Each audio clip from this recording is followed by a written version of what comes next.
দ্বিজেন্দ্ৰ নাৰায়ণ ৰাও সকলোকে মূৰ্ছনাৰ পেজলৈ স্বাগতম জনাইছোঁ। আজি আমি উপস্থিত হৈছোঁ এগৰাকী সুলেখক গুৱাহাটী IITৰ জ্যেষ্ঠ কাৰিকৰী বিষয়া ডক্টৰ কুলকুমাৰ সেনাপতিৰ বাসগৃহত। তেখেতৰ সৈতে আমি কিছু কথা পাতিম।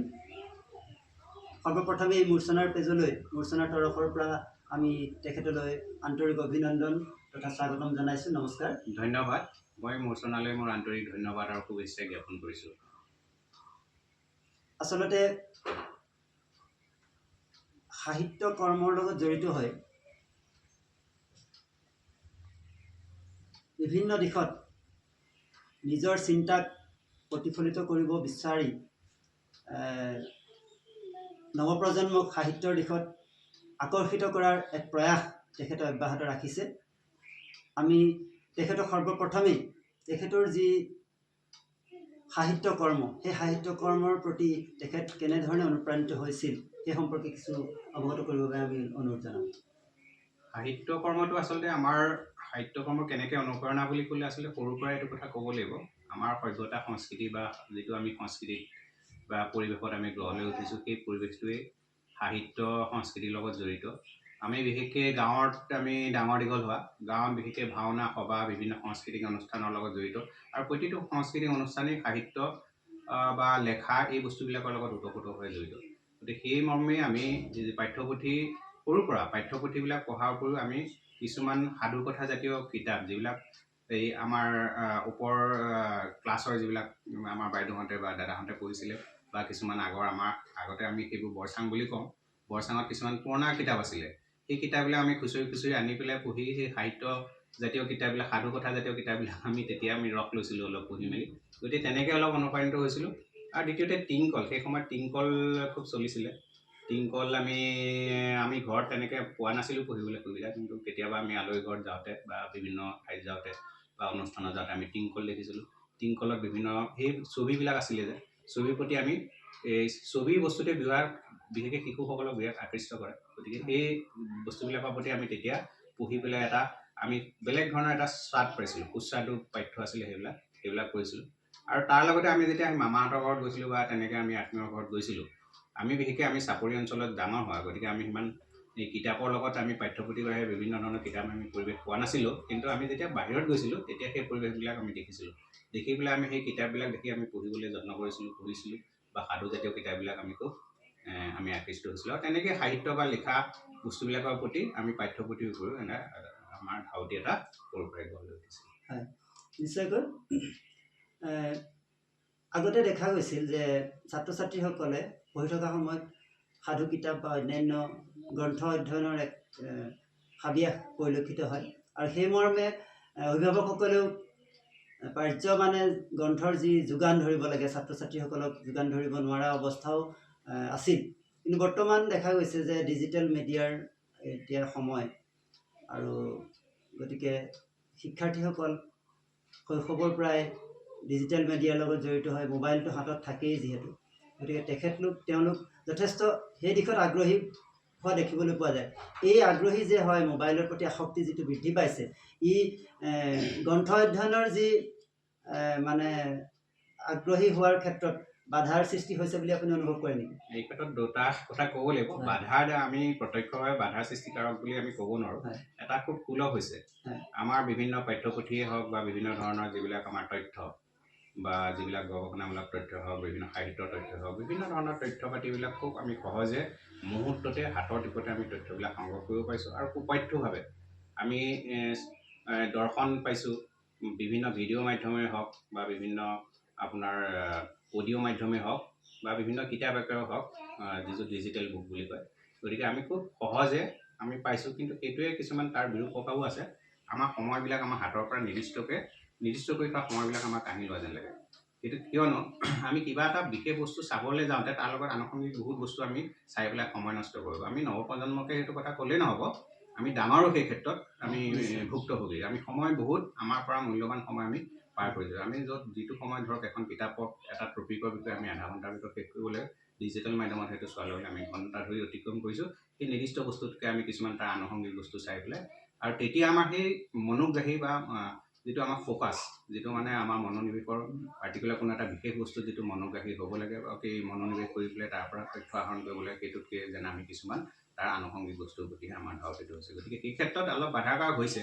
গতিকে সেইটো কাৰণে আমি কিছুমান সংযম মানি চলিব লাগিব। বিশেষকৈ শিশুসকলক আমি সৰুৰ পৰাই এইটো মানে সময়ৰ যিটো আমি শৃংখলাবদ্ধ সময় ডিচিপ্লিনটো আমি মানি চলি পেলাই যে আমাৰ ছ'চিয়েল আচলতে অভিভাৱকসকলৰ এই ক্ষেত্ৰত যথেষ্ট কৰণীয় আছে বুলি বহুত ধৰণৰ কৰণীয় আছে। বিশেষকৈ মোবাইলৰ প্ৰতি আমি যাতে শিশুসকলক বা আমি যুৱ প্ৰজন্মকো আমি যাতে আমি এই সময়ৰ মূল্যবোধটো আমি বুজাব পাৰোঁ, সেইমতে আমি আগবাঢ়িব লাগিব। তেতিয়া আমাৰ ডিজিটেল মাধ্যমে আমাক যিখিনি আমাক তথ্য যোগান ধৰি আছে সেইখিনি অতি আমাৰ ফলপ্ৰসূ। নিশ্চয়। আপোনাৰ শৈশৱৰ বিশেষ কিবা স্মৰণীয় মুহূৰ্তৰ বিষয়ে আপুনি ক'ব নেকি? শৈশৱ বুলিলে মানে অলপ জমনি আৰু মানে ক্লাছ 5ৰ এটা কথা কওঁ। ক্লাছ 5ত মানে এনেই ক্লাছত মানে এনেই আমি ক্লাছ চলি নাথাকিলে আমি উৎপাত কৰিয়ে থাকোঁ। কিন্তু ছাৰ বাইদেউহঁত আহিলে মানে সেই সময়ত আমাৰ খুব বেটেল পানিছমেণ্ট আছিলে নহয়, ল'ৰা ছোৱালীবিলাকক পিটন দিয়ে আৰু কিছুমান বেটেটো পিটেই আমাৰ চুলিত ধৰি পেলাই তলত বেঞ্চত ভৰাই পেলাই পিটে। তাৰমানে সেইবিলাকলৈ ভয় লাগে। গতিকে খুব জোখতকৈ আমি বেছি শান্ত হৈ থাকোঁ। তাৰপিছত আৰু মইতো বহুত শান্ত নম্ৰ থাকোঁ। সেই সময়ত কি হৈছিলে, মই ডায়েৰী লিখিব লাগে বুলি মোৰ কোনো মানে মোৰ ধাৰণা নাই। কেনেবাকৈ মই ক'ৰবাত ডায়েৰী এখন পালোঁ, কিন্তু তাতে মই ফুলকমল সেনাপতি মোৰ ডায়েৰী বুলি লিখি থৈছোঁ। কিন্তু ডায়েৰী চায়েৰী কথা যেন মানুহে লিখিব লাগে সেইবোৰ কথা মই সেই সময়লৈ কোনো ধাৰণা নাছিলে। বেগত লৈ গ'লোঁ। যে এই প্ৰভা বাইদেউ বুলি এগৰাকী মানে শিক্ষয়িত্ৰী আছিলে, খুব মানে ষ্ট্ৰিক আৰু বাইদেউ দেই।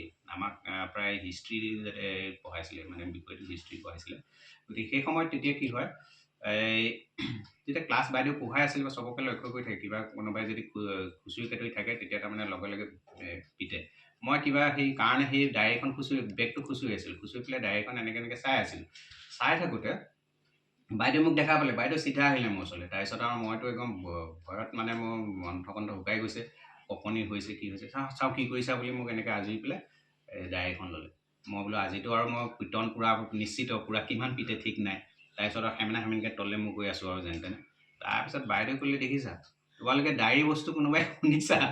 এইটো ল'ৰাই এতিয়াই ডায়েৰী লিখিবলৈ লৈছে, ই ডায়েৰী মূল্যটো এতিয়া ক্লাছ 5তে বুজি পাইছে। তোমালোকে কোনোবাই ডায়েৰী নামটো শুনিছা নাই? তাৰপিছত মোক সেইটোৱে এটা জমনি। তাৰমানে মই ভাবিলোঁ সেইদিনাখনি মোৰ মানে ভগৱানক ধন্যবাদ দিছোঁ, মই যেন মানে পিটনৰ পৰা আজি বাইদেউ পিটনৰ পৰা হাত সাৰিলোঁ। আৰু বাইদেৱে কি কৈছে মোক অলপ অলপহে কাণত সোমালে।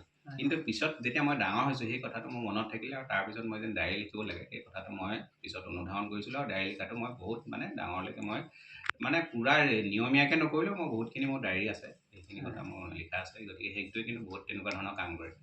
আৰু এটা কথা মানে সময় তাকৰ যদি মই কৈছোঁ, এই আকস্মিক বক্তৃতা তেতিয়ালৈকে মানে কি হয়, আমাৰ সেই সময়ত সেইখন এখন মানে স্কুলৰ এখন ডাঙৰ সভাই আছিলে, প্ৰতিযোগিতামূলক মানে বছৰেকীয়া এই খেল সমাৰোহৰ এখন সভা আছিলে সম্ভৱতঃ দেই, পাহৰিলোঁ পুৰা। তেতিয়া কি হ'ল, আকস্মিক বক্তৃতা পাতিছিলে আৰু আমি কিবা আকস্মিক বক্তৃতা দিব লাগে বুলি পেলাই এই একদম লাষ্টৰ ফালে বহি আছোঁ। তাৰমানে মই সেইবিলাক পাব্লিক মানে আগত সমাৱেশৰ আগত মানে মই ভাষণ দিয়া সেইবিলাকৰ পৰা মই তেতিয়াৰ পৰা পিছ পৰি থাকোঁ। তাৰমানে মই নোৱাৰোঁ, তাৰমানে ভয় লাগে খুব। তাৰপিছত আৰু আকস্মিক বক্তৃতা প্ৰথম নামটোৱে মানে মোক ক'লে যে আমাক ফুলকমললৈ আহিব এতিয়া ক'বহি। তাৰপৰা আৰু মই মানে থিয় হ'ব পৰা নাই। তাৰপিছত আমাৰ লগৰ দুটা মানে খুচুৰি মেলি দিলে, ইয়াত আছে বুলি ক'লে। তাৰপিছত আৰু মোক মানে ভৰি হাত কঁপিছে, মই কাঢ়ি আহিবই পৰা নাই। যেনে তেনে লৰি মেলি আহিলোঁ। আহি পেলাই তাৰপিছত চবৰে মোৰ অৱস্থাটো দেখিছে, ৰঙা চিঙা পৰি গৈছোঁ, মানুহটো ল'ৰাটো কঁপিছোঁ। তাৰপিছত চবৰে ছাৰহঁতেও বাইদেউহঁতেও চাগে উৎসুকতা বাঢ়িছে, কি কৰিছে। মোৰ বাইদেউ দুজন মানে সুধিছে, কি কৰিছে। তাৰপিছত এনেকৈ টিকেট টানিলোঁ, টানি পেলাই আনি দেখিলোঁ গড় পৰিছে। তাৰপিছত গড় পাৰিবা কোৱা এনেকৈ বুলি ক'লে। তাৰপিছত মই আৰু এই বেলেগ ইফালে চোৱা নাই, এফালে চাই পেলাই কৈ আছোঁ গড় এনেকৈ মানে আমাৰ কিয় বিখ্যাত, কি কথা, কি তেনেকৈ ক'লোঁ আৰু মনলৈ যি আহিলে চিঞৰি ক'লোঁ। কিন্তু মই আল্টিমেটলি গৈ পেলাই ফাৰ্ষ্ট পুৰস্কাৰ পালোঁ আকৌ আকস্মিকতা। সেইটো এটা স্মৰণীয় হেৰি আৰু। গতিকে সেই তেনেকুৱা কিছুমান মনত এতিয়াও থাকি গৈছে, আজি কত বছৰ পুৰণি যদিও। এনেকুৱা স্মৰণীয় কথাখিনিয়ে নিশ্চয় আমাক ছাত্ৰ ছাত্ৰীসকলকো অনুপ্ৰাণিত কৰিব। মই এইখিনিতে তেখেতৰ যি কৰ্মজীৱন, সাহিত্যৰ ক্ষেত্ৰলৈ মই অকণমান পিছতে গৈ আছোঁ, কথা পাতিম। কৰ্মজীৱন সম্পৰ্কে কিছু ক'বৰ বাবে অনুৰোধ জনাইছোঁ। কৰ্মজীৱন বুলিলে মই মাষ্টাৰ ডিগ্ৰী কৰাৰ পিছত কেমেষ্ট্ৰিত মই অনাৰ্ছ লৈ BSc পাছ কৰাৰ পিছত মাষ্টাৰ ডিগ্ৰী কৰিলোঁ। অৰ্গেনিক কেমেষ্ট্ৰি মোৰ স্পেচিয়েল আছিল ছাবজেক্ট। তাৰপিছত মই টুকুলাই চাহ গৱেষণা কেন্দ্ৰত মই প্ৰায় 2 বছৰ ৰিচাৰ্চ স্কলাৰ হিচাপে মই গৱেষণা কৰিলোঁ চাহৰ ওপৰত। আৰু তাৰপিছতেই মই দ্বিতীয় পৰ্যায়তে গৈ তেজপুৰ ইউনিভাৰ্চিটিত কিছুদিনৰ কাৰণে প্ৰায় 8 মাহ এটা চাকৰি কৰিছিলোঁ। আৰু তাৰপিছতে মই গুৱাহাটী IIT-ত বৈজ্ঞানিক বিষয়া হিচাপে মই জইন কৰিছিলোঁ 2005 চনত। আৰু তাৰপিছতেই মই বৈজ্ঞানিক বিষয়া হিচাপে তাত কৰ্মৰত হৈ আছিলোঁ। কৰ্মৰত হৈ থকাৰ পিছতে মই আহি পেলাই টোকোলাই চাহ গৱেষণা কেন্দ্ৰত বিজ্ঞানী হিচাপে জইন কৰিছোঁ। চ' তাতে কিছুদিন কাম কৰিলোঁ। আকৌ মই এতিয়া বৰ্তমান জ্যেষ্ঠ কাৰিকৰী বিষয়া হিচাপে মই IIT গুৱাহাটীতে কৰ্মৰত। তেনেধৰণে কাম কৰি আছোঁ। আৰু মই ডক্টৰেট কৰিলোঁ সেই সময়ছোৱাৰ ভিতৰতে বৈজ্ঞানিক বিষয়া হিচাপে যেতিয়া IIT-ত জইন কৰিছিলোঁ, তেতিয়া মই ডক্টৰেট ডিগ্ৰী ল'লোঁ আৰু বিভিন্ন গৱেষণামূলক কামত জড়িত আছিলোঁ। মই বাহিৰতো গৈছোঁ বা বিভিন্ন ধৰণৰ এনেকৈ গৱেষণামূলক বিভিন্ন গ্ৰন্থ প্ৰকাশো কৰা হৈছে। বিভিন্ন কৰ্মশালাত বাহিৰতো দেশ বিদেশতো মই পাৰ্টিচিপেট কৰিছোঁ। তেনেকুৱা ধৰণে আৰু এতিয়া কিন্তু বৰ্তমান মই বিশেষকৈ লিখাৰ প্ৰতি ধাউতিটো বাঢ়িলে, গতিকে অসমীয়া ভাষা সংস্কৃতিহে এতিয়া মোৰ বিশেষকৈ অধ্যয়নৰ প্ৰতি নিচা হৈছে। গতিকে সিটো মোৰ কৰ্মক্ষেত্ৰ হিচাপে মই কাম কৰি আছোঁ। বাকী আৰু এই লেখা মেলাৰ প্ৰতি মোৰ ধাউতিটো বেছি, গতিকে সেইটো এটা কৰ্মক্ষেত্ৰৰ বাহিৰৰ কামখিনি মই এতিয়া এই লেখা মেলাতে মই বেছিকৈ দি আছোঁ। নিমাতীৰ চাৰিগাঁও চাপৰিত জন্মগ্ৰহণ কৰি তাতেই প্ৰাথমিক শিক্ষাৰ পাতনি মেলি তিতাবৰত হাইস্কুলীয়া শিক্ষা, তাৰপিছত ৰসায়ন বিজ্ঞানৰ ছাত্ৰ হিচাপে বৰ্তমান গুৱাহাটীৰ IIT-ৰ জ্যেষ্ঠ কাৰিকৰী বিষয়া হিচাপে কাৰ্যনিৰ্বাহ কৰি থকা সুলেখক ডক্টৰ পুলক কুমাৰ সেনাপতি। আৰু তেখেতে ইতিমধ্যে কেইবাখনো গ্ৰন্থ প্ৰকাশ কৰি উলিয়াইছে। তাৰ ভিতৰতে উল্লেখযোগ্য এখন গ্ৰন্থ হৈছে ইকিগাই। এখন অনুবাদ গ্ৰন্থ, আৰু এই গ্ৰন্থখনে যথেষ্ট পঢ়ুৱৈৰ সমাদৰ লাভ কৰিবলৈ সক্ষম হৈছে। তাৰপিছতে এটমিক হেবিটছ, এইখনো এখন অনুবাদ গ্ৰন্থ। আমি ৰিডিং হেবিটছ এখন এনেধৰণে কেইবাখনো গ্ৰন্থ তেখেতে প্ৰকাশ কৰি উলিয়াইছে আৰু পঢ়ুৱৈৰ যথেষ্ট সমাদৰ লাভ কৰিবলৈ সক্ষম হৈছে। এইখন মনোভাৱেই সকলো, আপোনাৰ মনোভাৱ সলনি কৰি আপোনাৰ জীৱন সলাই তোলক অনুবাদ গ্ৰন্থ। গতিকে এই উল্লেখযোগ্য বিশেষ চিন্তাৰ প্ৰতিফলন ঘটাই এই গ্ৰন্থকেইখনে পঢ়ুৱৈ সমাজক যথেষ্ট আমোদ দিছে আৰু আকৰ্ষিত কৰিছে। আমি আশা কৰিম অনাগত সময়ত তেখেতে গ্ৰন্থ প্ৰকাশৰ যি প্ৰক্ৰিয়া, সাহিত্য কৰ্মৰ লগত জড়িত হৈ থকাৰ যি প্ৰক্ৰিয়া সেই আৰু ক্ষিপ্ৰতাৰে অগ্ৰগতি লাভ কৰক। আমি পৰমেশ্বৰৰ ওচৰত প্ৰাৰ্থনা জনাম তেখেতক সুস্বাস্থ্য প্ৰদান কৰক আৰু এই সাহিত্য কৰ্মৰ লগতে সমাজ জীৱনৰ যি নতুন প্ৰজন্ম, সেই নতুন প্ৰজন্মৰ বাবে এক আদৰ্শস্বৰূপ হৈ ৰওক। আমি তাৰে কামনাৰে মূৰ্ছনাৰ তৰফৰ পৰা পুনৰবাৰ তেখেতলৈ আন্তৰিক অভিনন্দন জ্ঞাপন কৰি আজিৰ এই অনুষ্ঠান সামৰণি মৰাৰ আগতেই তেখেতৰ পৰা নৱপ্ৰজন্মৰ প্ৰতি খুব সংক্ষেপে তেখেতৰ পৰামৰ্শ আগবঢ়াবৰ বাবে অনুৰোধ জনাম। ধন্যবাদ। মোৰ আন্তৰিক ধন্যবাদ থাকিলে মূৰ্ছনাৰ অনুষ্ঠানটিলে। এই নৱপ্ৰজন্মৰ কথা ক'বলৈ গ'লে মোৰ প্ৰথম কথা হ'ল কি, সময়ৰ এটা আমি মূল্যবোধটো, সময়ৰ যিটো নিয়মানুৱৰ্তিতা সেইটো মানি চলিব লাগিব। বিশেষকৈ আজিৰ যুগটো হ'ল ডিজিটেল যুগ, আজি টেকন'লজিৰ যুগ। আমাৰ টেকন'লজি আমি হাততে আছে। আমি যুৱ প্ৰজন্মই হ'ল আমি সকলোতকৈ শক্তিশালী। আমাৰ এতিয়া বৰ্তমান যুৱ প্ৰজন্ম হাততে সকলো আছে। তেওঁলোকে চবতকৈ most powerful generation of the world, of the entire history of the entire human history.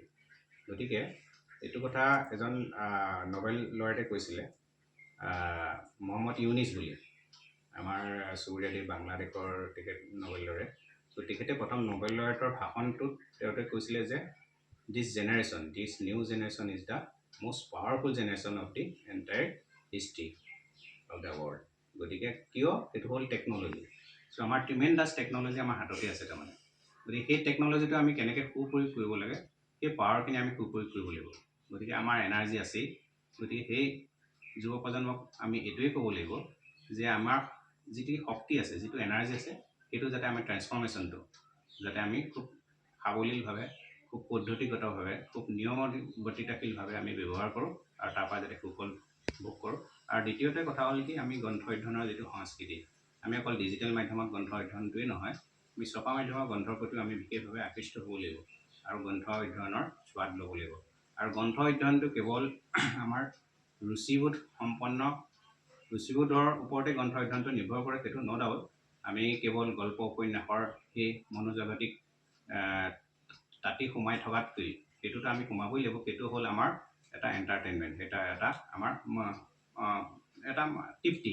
কিন্তু সেই তৃপ্তিটোৰ লগতে আমি বুদ্ধিগতভাৱে এটা চিন্তা চৰ্চা কৰিব পৰা যিবিলাক মননশীল গ্ৰন্থ, মননশীল পঠন, সেইবিলাকৰ প্ৰতিও আমি অলপ আকৃষ্ট হ'ব লাগিব, যাতে আমাৰ সেই অধ্যয়নৰ যোগেদি বা আমি কিছু পৰিমাণে আমি সাহিত্য চৰ্চা বা লেখাৰ চৰ্চাৰ যোগেদি আমি সমাজৰ এটা সুস্থ বাতাবৰণ সৃষ্টিত আমাৰ কিঞ্চিত হ'লেও আমি অৰিহণা যোগাব পাৰোঁ, সেইটো যাতে আমি মন দিব লাগিব। সেইটো হ'ল মোৰ যুৱ প্ৰজন্মৰ প্ৰতি বিশেষভাৱে এটা অনুৰোধ, যাতে আমি মনটো আমাৰ অধ্যয়নশীল হ'ব লাগিব।